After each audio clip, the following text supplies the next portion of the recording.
As a healthcare professional, what is the scariest thing you have seen?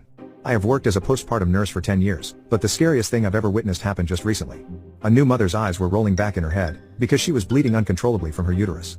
She was having a postpartum hemorrhage, and things were looking very bad. She was in and out of consciousness, and her blood pressure was so dangerously low that I feared she would bleed to death. At one point the blood pressure machine wasn't even able to obtain a blood pressure. It was just alarming loudly and displaying an error message. Prior to that her systolic blood pressure had only been in the 60s. A normal systolic blood pressure is 120s.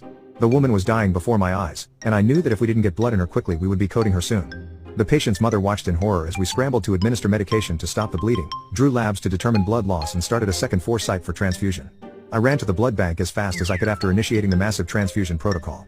I explained to the technicians that I needed them to work quickly, because there was a mother who had just delivered a baby and her life depended on it. I can't explain the agony of waiting for those blood products to be dispensed. I must have looked like a crazy person, running full sprint through the hospital hallways with a cooler full of blood and